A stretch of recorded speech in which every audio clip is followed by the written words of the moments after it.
तो वेद व्यास ने स्वयं भागवत लिख करके हम लोगों के लिए इतना बड़ा कल्याण किया, इतनी कृपा की कि विस्तार से हम समझ लेते हैं। अन्यथा हम एक शब्द का अर्थ और फिर आपको बताए, आप हंसेंगे। वेदांत के सूत्रों में एक ही शब्द कई कई बार आया है। जैसे स्मरन्ति च, ये दूसरे अध्याय में भी एक सूत्र का है ये शब्द स्मरन्ति च। तीसरे अध्याय में भी एक सूत्र है स्मरन्ति च। चौथे अध्याय में भी एक सूत्र है स्मरन्ति च। दूसरा बताए स्मृतेश्च। ये स्मरन्ति च स्मृतेश्च माने क्या होता है? स्मृति भी कहती है, माने गीता भी कहती है। स्मृति माने गीता। तो पहले अध्याय में भी स्मृतेश्च है, चौथे अध्याय में भी स्मृतेश्च है। और बताऊं, अपिच स्मर्जते, इसका अर्थ भी है कि गीता में लिखा है।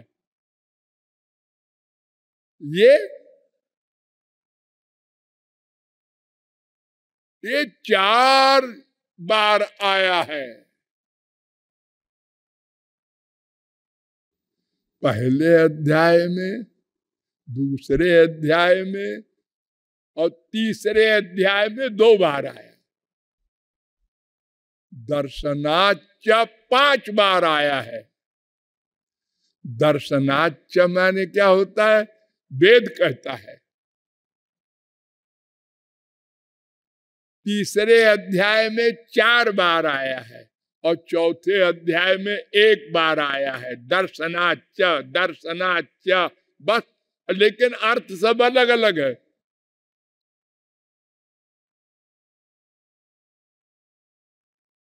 और बताओ दर्शयति च, ये तीसरे अध्याय में 2 बार आया है। तो इसको समझना है, ये मनुष्य के लिए असंभव। तो उन्होंने भागवत की रचना कर दी कि सब लोग अपने आप समझ लेंगे। तो भगवान की कृपा को पाने के लिए 3 मार्ग बताए गए। 3 मार्ग। मार्ग का निश्चय करना हो तो उसमें 5 शर्तें होती हैं। ध्यान से समझो। जिसके बिना लक्ष्य न मिले, नंबर 1 शर्त। जिसके बिना लक्ष्य न मिले,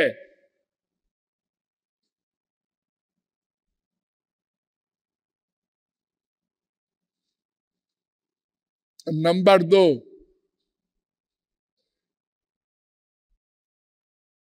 जिससे लक्ष्य अवश्य मिले।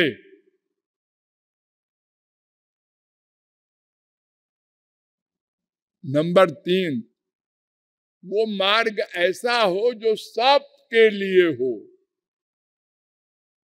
किसी किसी के लिए होगा तो बाकी क्या करेंगे? और वो मार्ग ऐसा हो जो सदा के लिए उसका फल मिले। कुछ दिन के लिए मिल गया है तो सुख संसार में भी मिल रहा है हमको। अर्थात जिससे लक्ष्य मिले अन्वय, जिसके बिना लक्ष्य न मिले व्यतिरेक, और जिसको किसी अन्य की अपेक्षा न हो ये नंबर 3। और जो सबके लिए हो, नंबर 4। और जो सदा के लिए फल दे, नंबर 5। ऐसा मार्ग कोई हो तब वो कृपा मिलेगी।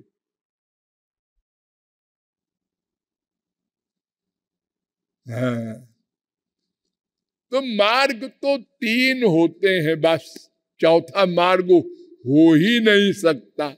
क्यों? क्योंकि हम सच्चिदानंद ब्रह्म श्री कृष्ण के अंश हैं, तो हम भी सच्चित आनंद का व्यवहार कर सकते हैं। सत माने कर्म, चित माने ज्ञान, आनंद माने प्रेम। यही हम करते हैं संसार में। अरे गलत जगह करते हैं, लेकिन यही तो करते हैं। एक तो कर्म करते हैं, हाथ पैर आंख कान नाक सबसे, और एक ज्ञान नॉलेज, और एक प्रेम, माँ बाप बेटा स्त्री पति अपने शरीर, इन सब से प्रेम करते हैं हम लोग। इसलिए 3 ही मार्ग हो सकते हैं। वेद में भी यही 3 मार्ग हैं। 80,000 वेद की ऋचाएं कर्म की, 16,000 उपासना की, 4,000 ज्ञान की, कुल 1,00,000 वेद मंत्र हैं।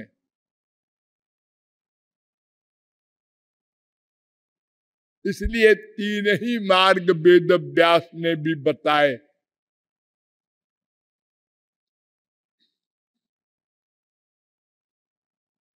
योगास्त्रयो मया प्रोक्ता नृणाम श्रेयो विधित्सया ज्ञानं कर्म च भक्ति च नोपायो। और कोई उपाय नहीं है। 11:20 भागवत। वेदा ब्रह्मात्म विषया त्रिकांड विषया इमे। 11:21-35 भागवत। 3 कांड है वेद में, और भागवत वेद है।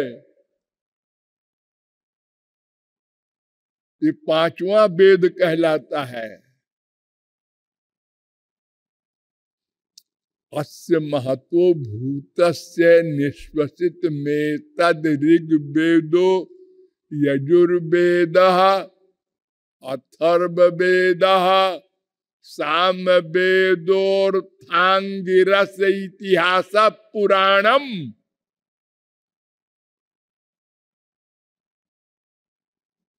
मात्रेयणी उपनिषद 6:32। ये मंत्र बृहदारण्यकोपनिषद में भी है, 2, 4, 10।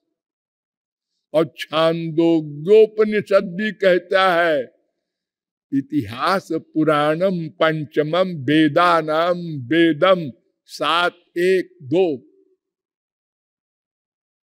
इतिहास पुराणंच पंचमो वेद उच्यते, भागवत भी कहती है।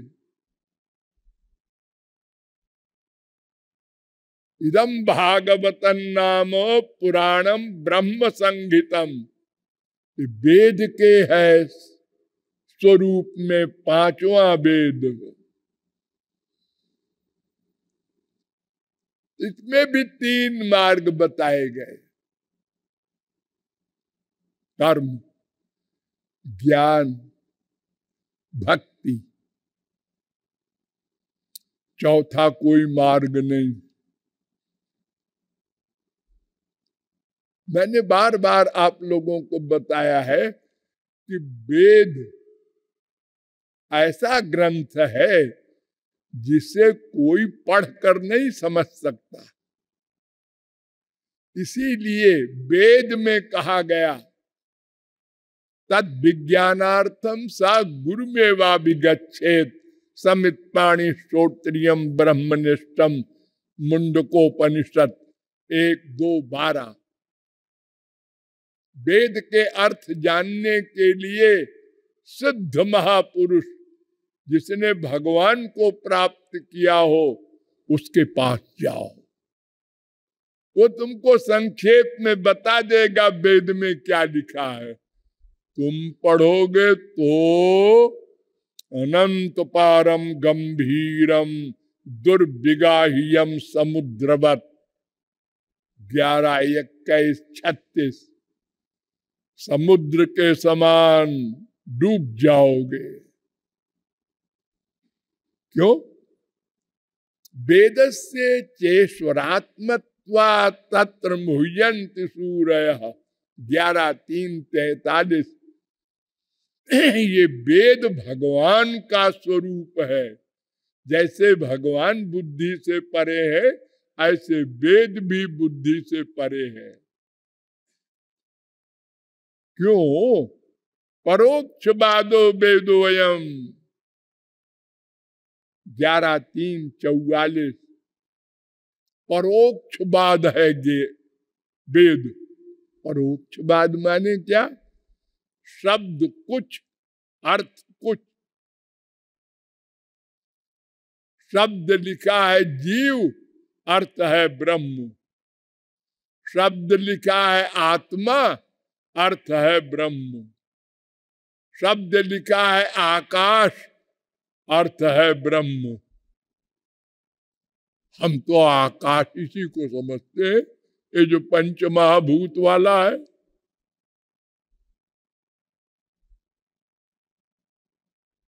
अरे जब वेद प्रकट हुआ, भगवान सो रहे थे, उनके मुख से हास्य निश्वसित, नींद में सो रहे थे और वेद निकल पड़े। भगवान ने लिखा उखा नहीं है वेद, वो सनातन है। जैसे भगवान सनातन, ऐसे वेद भी। तो नाभि से ब्रह्मा निकला, मुख से वेद निकले, तो ब्रह्मा ने आंख खोला। ये क्या है? वेद है।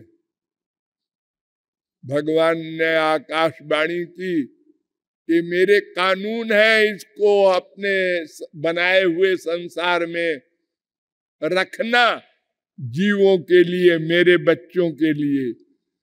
जैसे हर गवर्नमेंट के कानून होते हैं अपने ना, ऐसे ही। लेकिन पहले तुम समझ लो। नहीं, क्या समझाओगे अपने बच्चों को? नहीं समझ सका ब्रह्मा। तेने ब्रह्म हृदय आदि कवये मुह्यंत यत् सूरया। प्रारंभ में ही भागवत के लिखा है, तब भगवान ने अपनी योग माया की शक्ति से ब्रह्मा के हृदय में वेद का अर्थ प्रकट किया। तब ब्रह्मा ने समझा वेद का अर्थ। फिर उन्होंने अपने शिष्यों को, अपने बच्चों को, सनकादिक वगैरह को फिर बताया। एक के बाद एक, एक के बाद एक से सुन सुन करके वेद का ज्ञान हुआ। इसीलिए वेद का दूसरा नाम है श्रुति। श्रुति माने सुन सुन के, कोई बुक नहीं।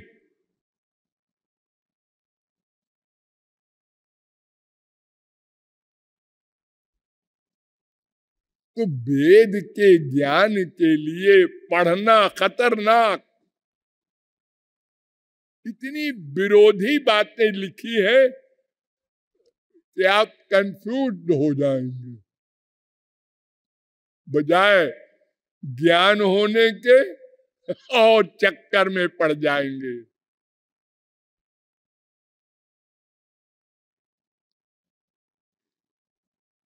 इसीलिए वेद बार बार कहता है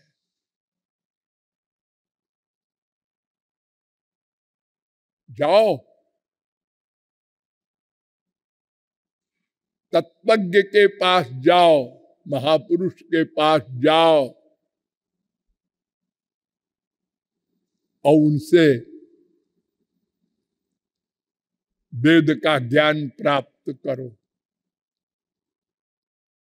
भागवत का भी ज्ञान नहीं प्राप्त कर सकते, अरे रामायण का भी नहीं कर सकते,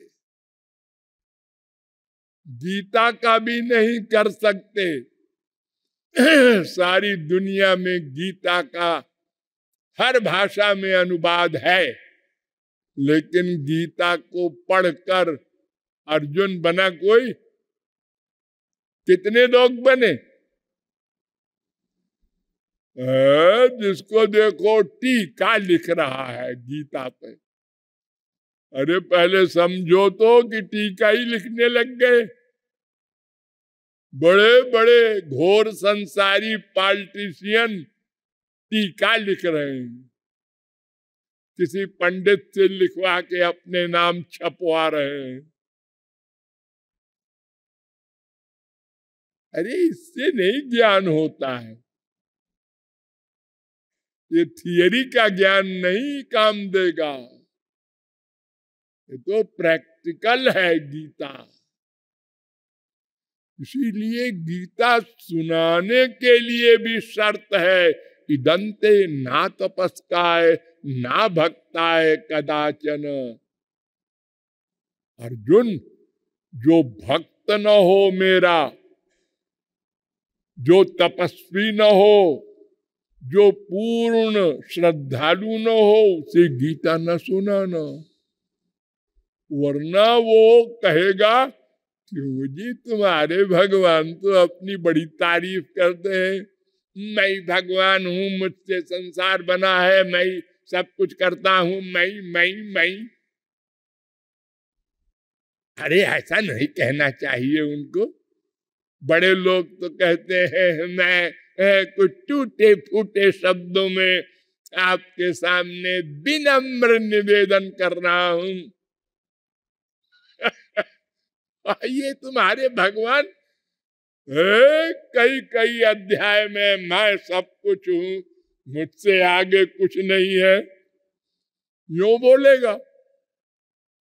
रामायण में देखो क्या लिखा है, जे श्रद्धा संबल रहित नहीं संतन को साथ, तिन कह मानस आगम अति जिनहि न प्रिय रघुनाथ। श्रद्धा भी हो और संत प्रैक्टिकल महापुरुष का साथ हो। नंबर 3, रघुनाथ जी प्यारे लगे कामी नारी प्यारी जी में, वो रामायण समझ सकता है, अन्यथा तो ऐसा ऐसा अर्थ लगाएगा रामायण का कि सुन के लोग विभोर हो जाए, पागल हो जाए। मैं एक वानगी बताऊं रामायण में एक चौपाई है, कोटि कोटि मुनि यतन कराही, अंतराम कही आवत नाही। करोड़ों प्रयत्न करते हैं बड़े बड़े योगींद्र मुनींद्र, लेकिन मरते समय भगवान का नाम नहीं ले पाते। इतना दुख होता है मरते समय, सब भूल जाता है, न भगवान न संसार। इसका पंडितों ने क्या, रामायण के वक्ताओं ने क्या अर्थ लगाया पब्लिक के आगे मजाक के लिए कि लोग हंसे हमको हमारा कथा सुन के। उनने कहा इसका मतलब चौपाई का ये होता है। एक टी मुनि थे, टी मुनि नाम था उनका। वो किसी गृहस्थी के घर आए और बरांडे में बैठ गए आके। वो बाहर गए थे, गृहस्थी लौट के आए तो देखा बाबा जी हमारे बरांडे में बैठे हैं। उन्होंने पूछा कोटी को, कोटी को, कोटी कोटी है ना, तो उसको आगे वाले टी को हटा दिया। कोटी को, कौन टीका है हमारे बरांडे में? तो उन्होंने कहा टी मुनि, मेरा नाम है टी मुनि। कोटि कोटि मुनि। तो उन्होंने कहा यतन और कहीं जाओ भाई, हमारे यहाँ जगह नहीं है। कोटि मुनि ने कहा कराही, कराही लाओ, पूड़ी बनाने की बात करो, जाने वाले नहीं है हम। कोटि कोटि मुनि, यतन कराही। वो गृहस्थी ने कहा अंत और कहीं जाओ कराही मांगो।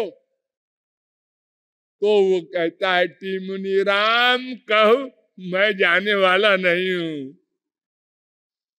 तो गृहस्थी ने कहा आवत, फिर मैं आ रहा हूं, तुम्हारी पिटाई कर दूंगा। तो टी मुनि ने कहा नहीं नहीं, मारो मत हमको, हम जा रहे हैं। ये अर्थ है। पब्लिक हंस रही है, पंडित जी खूब हंसाते हैं, बड़ा आनंद आया आज कथा में। तो ये सब नहीं चलेगा। शास्त्रों वेदों के जैसे हमारे संसार में देखो, लॉ पढ़ने के लिए LLB के लिए ग्रेजुएट होना आवश्यक है, ऐसे ही हर ग्रंथ पढ़ने का अधिकारी होता है। फिर भी वो समझेगा नहीं जब तक गुरु न समझा दे।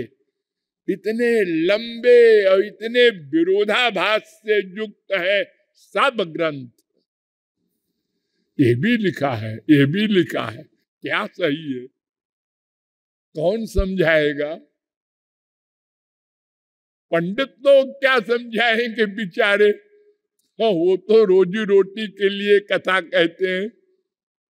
महापुरुष कहीं मिल जाए वो समझा सकता है, तब तत्व ज्ञान होगा दृढ़। तो कर्म ज्ञान भक्ति ये 3 मार्ग हैं। अब एक एक मार्ग पर विचार करना होगा कि कर्म किसे कहते हैं, उससे क्या मिलेगा फल, और वो 5 लक्षणों में घटित होता है कि नहीं, ये सब कल प्रारंभ होगा।